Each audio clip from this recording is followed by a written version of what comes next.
Every company has difference makers, the people who go above and beyond what's required.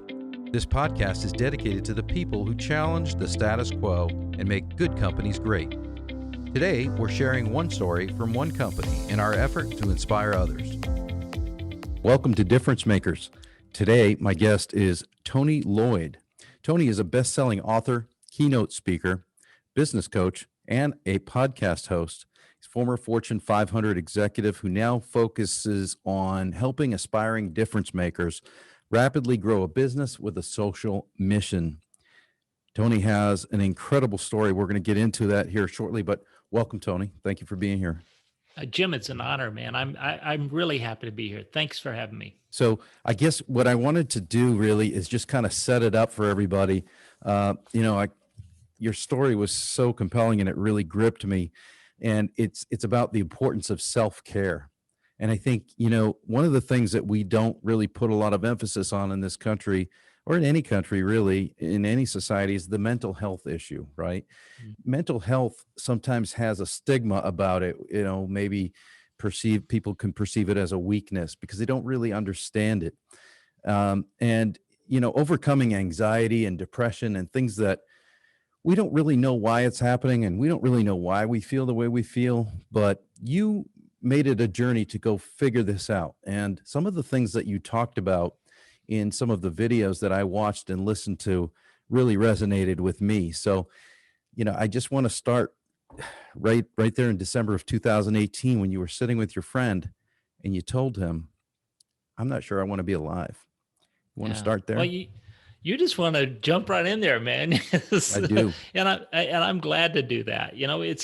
It's so, we all have this journey we're on, right? And we're all just doing what we can. So we're trying to figure out how to thrive, right? To be healthy, how to connect with other people, to have good relationships. And we're all trying to figure out how to make a contribution to the world.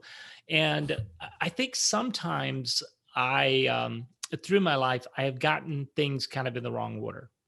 And so you mentioned up front, that I work with a lot of change makers. So I coach people that are trying to launch businesses to do social good, or they've got one out in the world and they're trying to grow it to the next level. And so there was a part of me that believed a lie. And so that lie, Jim, was that if I was doing good work, if I was doing something that was important, that self-care could take a backseat. Mm-hmm. And I know that you have, if you look anywhere on the internet and you talk about business, as you often do, that you're going to find people who talk about hustle and grind, right? And we almost have this hustle and grind worship mentality, like everybody's hero is that person who got up at 3 o'clock in the morning and worked all the way till 3 o'clock the next morning and all that. So I was kind of following that path. I have this very high work ethic. It's part of what I'm known for. And I'd been in my corporate job. I'd left my corporate position. I'd started my own thing. And I was about 3 years into that journey when I had that breakfast that you mentioned with my friend Michael. Mm-hmm. And so we were just, I came in and I was exhausted and I had just been working myself to a frazzle. And I sat across from Michael and he just asked me the question that we all ask each other, like, hey, how you doing? And in that moment, I made this decision that because he's my friend, I was going to tell him the truth. And I reached inside of myself to find that truth and just said, hey, I'm really depressed. And you know, if someone said that to me, I'm afraid that in my personality type, I might have tried to go into troubleshooting mode, right? I would have tried to have helped. But Michael was really clever. He just sort of leaned back and he listened to me and he goes, so tell me about that. What does that look like? And so we talked back and forth and he goes, so when you say I'm depressed, what does that mean? And the words that came out of my mouth, it kind of surprised me and it surprised him. And what I said to him was, I don't know if I want to be alive. And like when those words came out of my mouth, Jim, it was like I saw the shocked look on his face. And then it sort of hit me, my own words that I had said. And so I was shocked by the words that had come out of my own mouth. And so I said, wait, let me just straighten this out right now. I'm not intending to harm myself. All right. I'm not going to go jump off a bridge or anything, but I just don't get it. We get up in the morning, we consume a bunch of calories, we go out, we do a bunch of work, we stop midday, we consume some more calories. We got to do some more work because we got to pay for those calories, right? And then we come into the evening just completely spent, maybe working late. And all of us now are working all the time, and weekends count as weekdays. And people will say to me, "Hey, have a good weekend," and I'm like, "It's a weekend? I don't know." So I got to this point where I was just so spent, I was so at the end of myself, that I was making this big contribution to the world, but I wasn't practicing self-care. And I just didn't get the point of it all. Like, if this is what it's like, if you're out here making a difference and it feels like this, I don't get it. So that's kind of how that moment happened. Did you feel, I'm guessing you felt a sense of unfulfillment, lackluster? I mean, here you are making a difference in other people's lives, but you're having this other emotion inside of yourself. Yeah. Yeah. One of the mistakes I was making was I was being really socially isolated. And yet it's not the same thing as having a friend and you're working around shared values, and you're working together and you're collaborating and you're bouncing ideas off of each other. So, social isolation is a killer. It will just suck the life right out of you. I was stressed because I was doing so much. I was working so many hours. And so within my body, I had this sort of anxiety, and, the stress hormones were always on. So I wasn't practicing self-care. It's such an interesting dynamic, right? To be able to sit down with somebody else, to walk through coaching with them. And you know how it is. Sometimes the cobbler's children don't have shoes, right? So I was taking good care of everyone around me, but I wasn't taking good care of me. So tell us about your background a little bit. Maybe we can kind of pause there for a minute and go back to, kind of some of the things that you've done, some of the things that you were working on, that you are working on right now, and then we'll come back to this. Okay. Yeah. So I came up through a technical consulting kind of career. I had sort of an engineering background, if you will. And so I did this technical consulting for a lot of years. And then eventually that led into training people about this technical content. And once I sort of made the leap from doing the technical work to teaching people about it, I approached learning and development in the same way I approached my engineering kind of work. So I wanted to know what makes people learn, and how do they learn deeply, and how do you retain information for a long period of time. And what that also led to was thinking about, training is just one tool in our tool belt when it comes to human performance improvement, because the goal of training is to help people to perform better. So I shifted more into the training area. I went through like instructional design courses, and then, this human performance kind of training, and eventually I was helping organizations to transform their training departments into human performance improvement departments, so that they didn't just see training as the only tool in the tool belt. Through the University of Minnesota, I met some people who were working with social entrepreneurs. So people who make a dollar and they make a difference. They make money, but the money is in service to a mission. And so I worked with these folks, I mentored them, and used all these corporate skills, entrepreneurial skills, consulting skills, And so I eventually started interviewing these social entrepreneurs. I developed a podcast called Social Entrepreneur, and it's downloaded more than 500,000 times in over 180 countries. Wow. Really popular. Very, very proud of that work. A few years ago, I wrote a book about that called Crazy Good Advice: 10 Lessons Learned from 150 Leading Social Entrepreneurs. And Jim, I used to say, I help purpose driven business leaders to do these things, right? And what I found was people had a hard time imagining themselves as purpose driven business leaders. It was too much of an ask. So today I talk about helping aspiring change makers to become purpose driven business leaders, because a lot of them already are. They just don't recognize themselves as that. But So that's Tony, me, author, speaker, coach, etc. where did that come from? Where did that desire for you to create um, an impact? Where did that Yeah. come from? I mean, obviously, you did great corporately, achieved so much for the companies that you worked for, rose through the Yeah. ranks, became a leader in that respect, but still something not there, right? Yeah. Jim, that's such an insightful question. And I appreciate you asking it. And, honestly, if I were to go all the way back to, I was 14 years old and I had a near drowning accident. And I was racing somebody across a lake, and there's some video online of me telling this story somewhere if somebody wants to find it. But I was racing somebody across the lake and just suddenly realized I couldn't make it all the way across the lake. And I ended up in a lot of trouble in the middle of this lake, and I ended up on the bottom of the lake under about 15 feet of water. And just sort of suddenly came to my senses that I was about to die.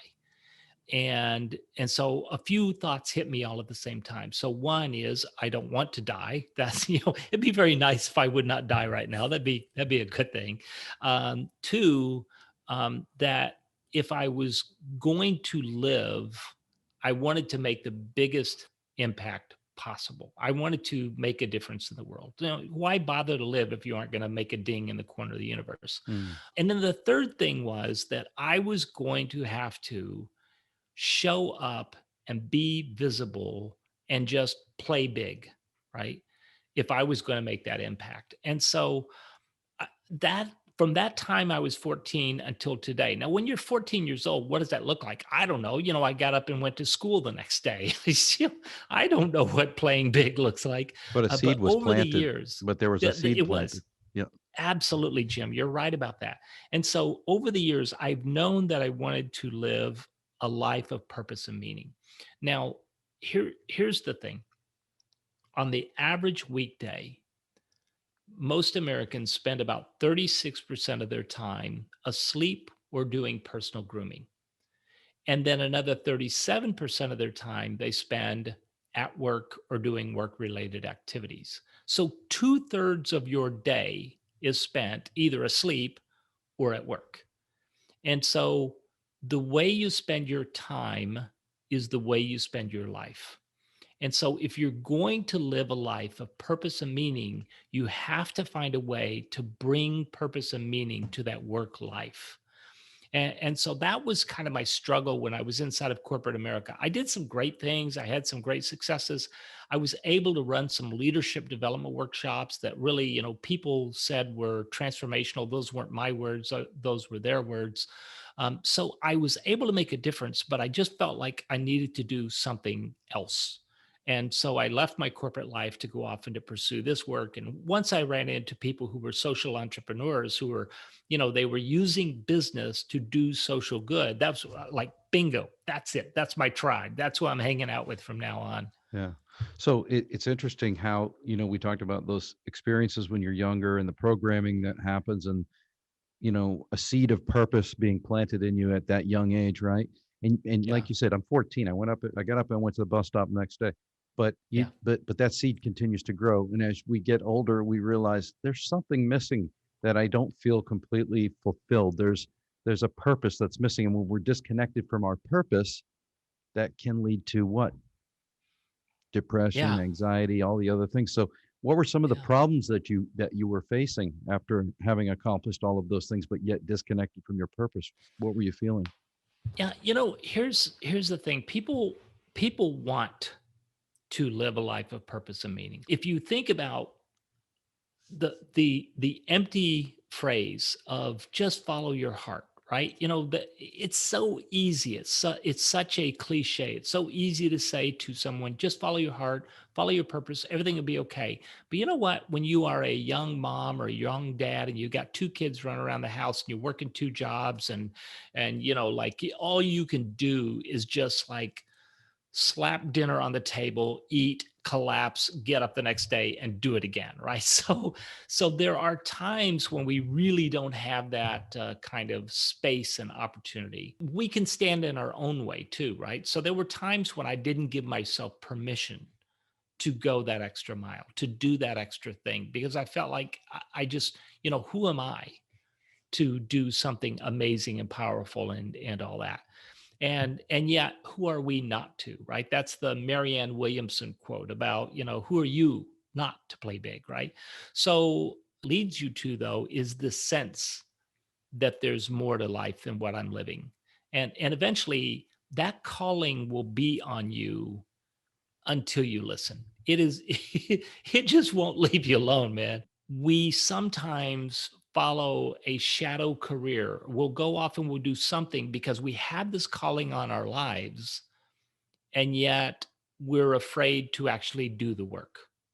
And so it wasn't until really I gave myself permission to say, no, you are here on earth to do this kind of work. Go do it. And I gave myself the space and the time. Now, keeping in mind, of course, also I live a life of privilege. I'm a man of a certain age.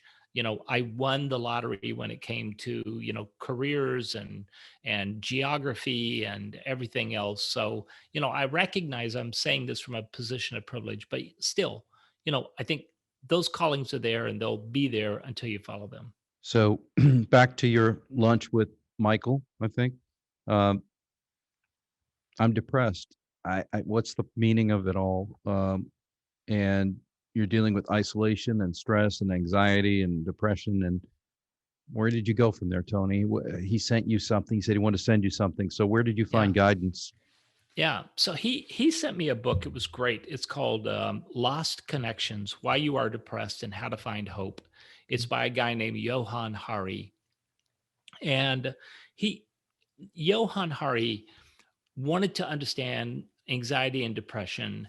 And so he traveled the world. I mean, like he flew 40,000 miles. He went on every continent. He talked to experts everywhere.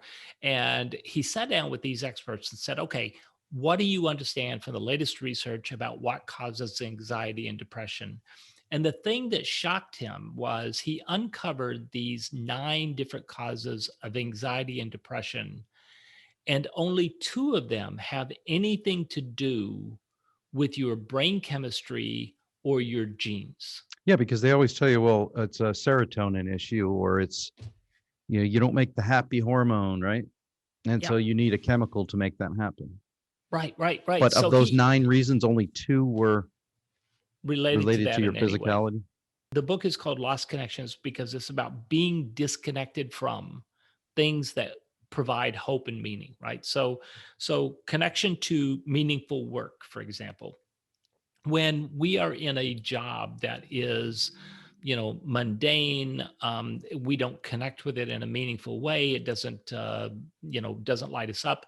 And the truth is that according to Gallup, something like 87% of American workers are disengaged at work.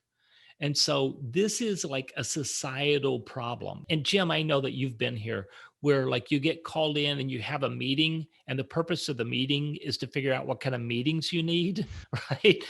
So sometimes you're doing this work, you're going, what is going on here, right? Mhm. So disconnection from meaningful work, disconnection from other people, right? Social isolation, disconnection from meaningful values. So junk values of, how many likes did I get on Instagram today versus what's really meaningful and valuable for you. Disconnection from your own trauma, right? So if you've been through trauma and you haven't dealt with it, that can cause anxiety and depression. or disconnection from status and respect, or one that was really important for me is disconnection from the natural world. If I don't get out into nature, if I don't go out for a nice nature walk every now and again, man, I get broken. And then, connection to a hopeful or secure future. If I don't feel like there's anything in front of me, once I lose hope, right, then I collapse in anxiety and depression. So these are seven of the reasons, and the number 8 and 9 really have to do with your genes and your brain chemistry.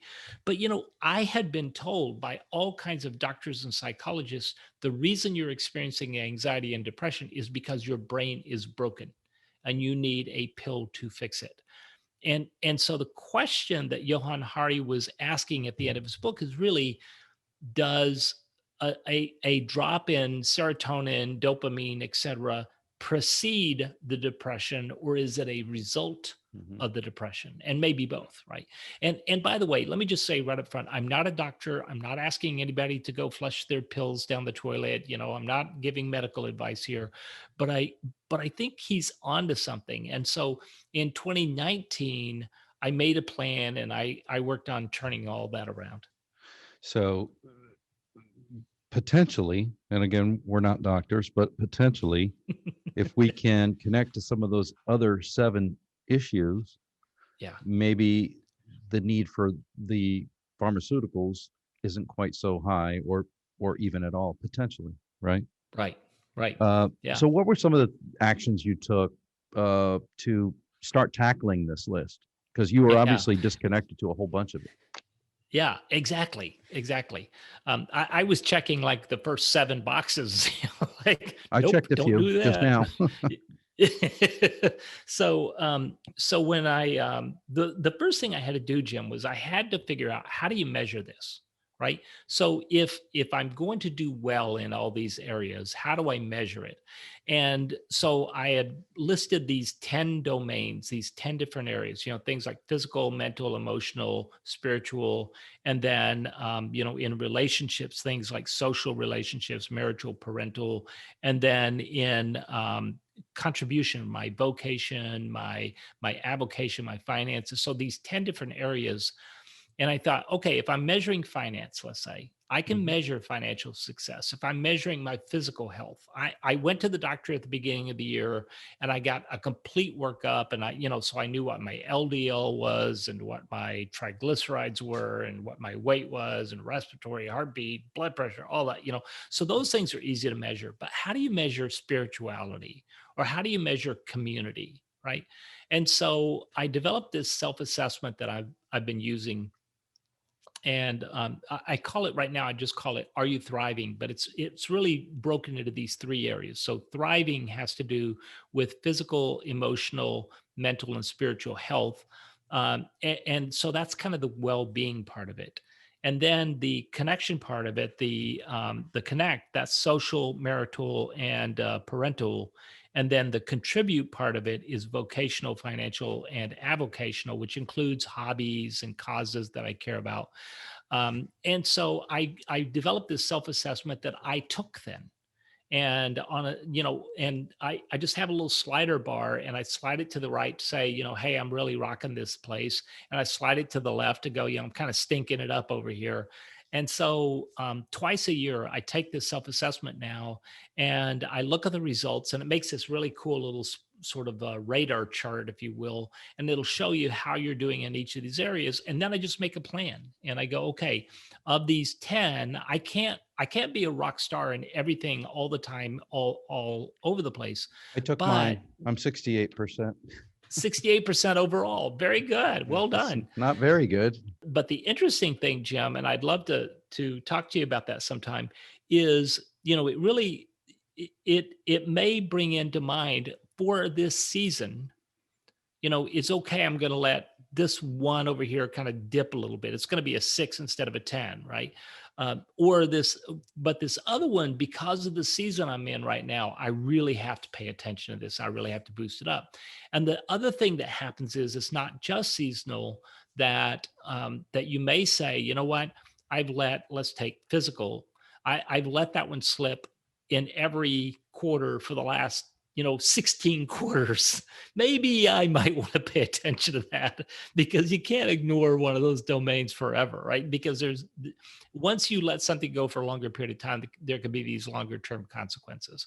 So the first thing I had to do was I had to measure what it was. And then I said, okay, in each of these areas on a scale of 1 to 10, where do I want to be? And then what's my plan?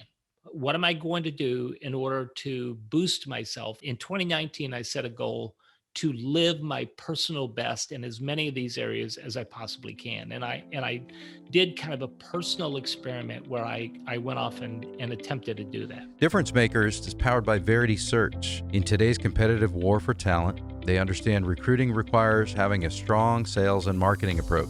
Recruiting is not posting jobs online and waiting for unqualified people to apply.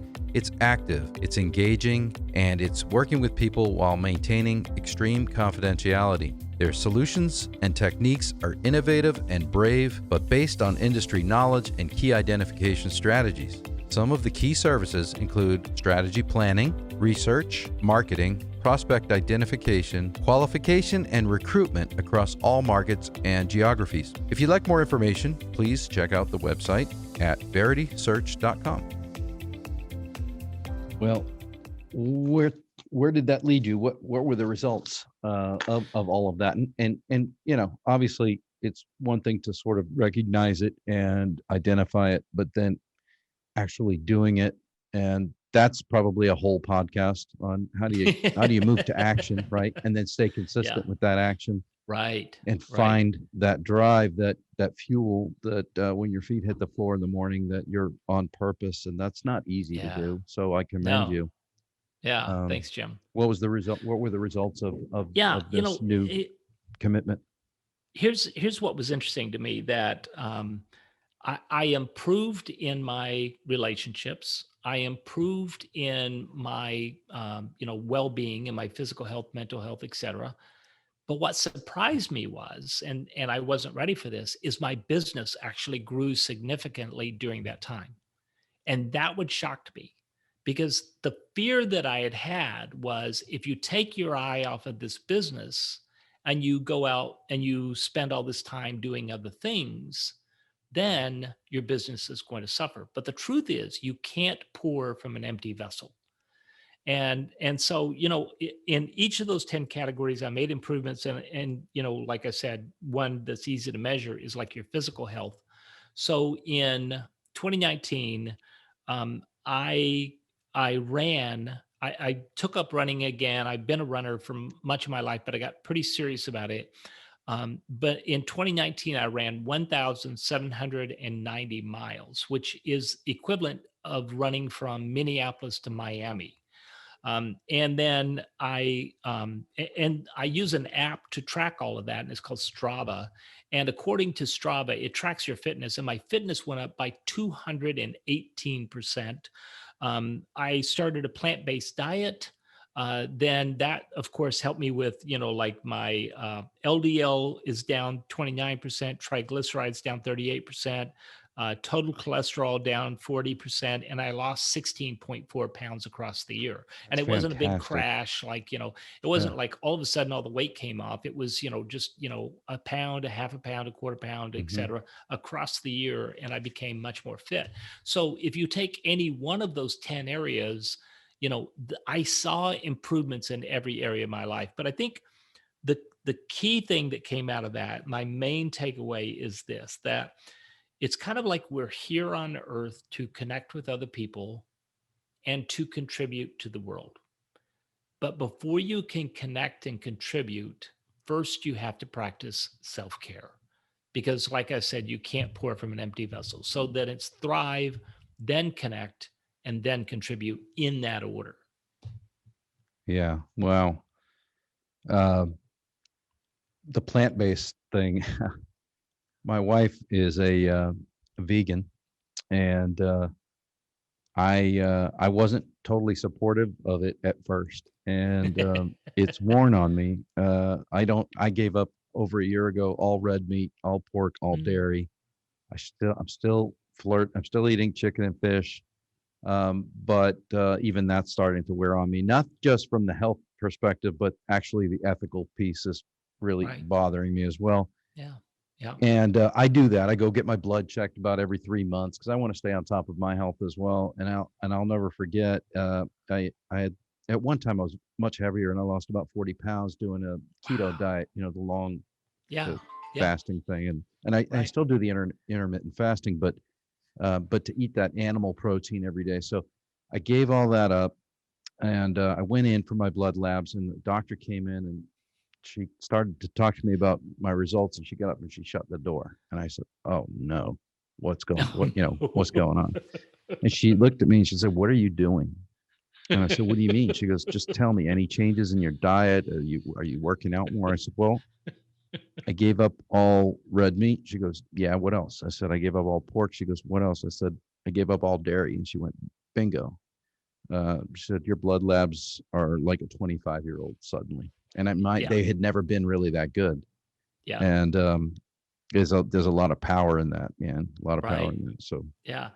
I went to see my doctor at the beginning of the year. I went to see my doctor at the end of the year, and he's a Romanian guy. He's like, he looks like Santa Claus, but he's got this sort of, very brusque kind of way about him, yeah, and he goes, he sent me out, to get the lab work, and they just put the stuff in the computer, and then I come back in, and he made his rounds, and then he came back in to see me to go over the lab work, and he opened up the lab work.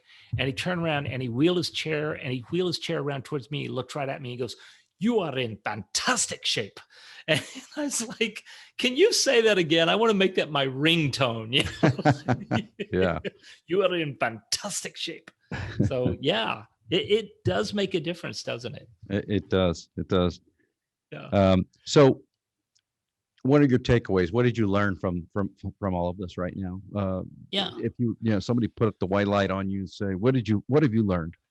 Yeah, I do think that whole concept of thriving before connecting, before contributing, I think that is a big one.